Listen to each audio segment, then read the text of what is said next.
qui va devoir payer la nouvelle TVA sociale? Le gouvernement a pour objectif d'augmenter le salaire des Français. Pour y arriver, une solution a été soulevée, la TVA sociale. Il s'agit d'un système qui permettrait de diminuer la différence entre le salaire brut et le salaire net. S'il vient à être adopté, qui va devoir le payer? Réponse dans cette vidéo. Le fonctionnement de la TVA sociale. Avant d'entrer dans le vif du sujet, il est important de comprendre que la TVA sociale consiste à réduire les cotisations salariales ou patronales pour le financement de la sécurité sociale.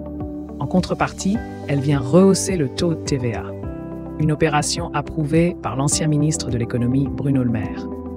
Comme l'a affirmé le président du MEDEF, Patrick Martin, le salarié a près de 368 € de charge au niveau du SMIC. Il faudrait, selon lui, procéder au transfert d'une partie du coût social vers la fiscalité. Cela pourrait éviter la pénalisation des finances publiques. À titre de rappel, cette mesure a déjà été évoquée par le passé. Elle faisait partie du programme de Nicolas Sarkozy pour les élections présidentielles de l'année 2007. TVA sociale, qui va la payer? Il convient de souligner que la TVA, ou taxe sur la valeur ajoutée, n'est pas prélevée directement auprès des consommateurs. En revanche, elle est appliquée sur les services et les produits commercialisés en France. C'est donc le vendeur qui s'occupe de la collecte de la TVA et verse les montants appropriés à l'État. Le principe de la TVA sociale est quasiment le même, comme indiqué précédemment.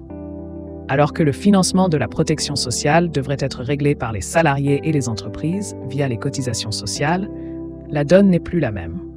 Il est retiré directement sur les dépenses de consommation. Une solution qui divise la population.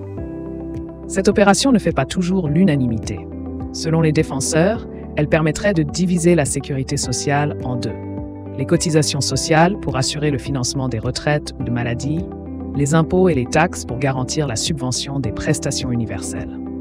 De quoi soutenir ou assister efficacement les personnes qui en ont besoin. Les détracteurs, quant à eux, critiquent l'augmentation des impôts et taxes affectés au détriment des cotisations sociales. Cela permettrait à l'État d'avoir à nouveau un contrôle sur les syndicats qui, à titre de rappel, se chargent de la négociation avec les employeurs sur des sujets tels que les retraites ou le chômage. La TVA sociale pourrait permettre aux entreprises situées en France de bénéficier les marges supplémentaires. Ainsi, elles verraient leurs conditions salariales s'alléger. Elle pourrait aussi avoir un impact sur le pouvoir d'achat, mais tout est encore flou pour le moment. Elle risquerait de peser sur chaque consommateur.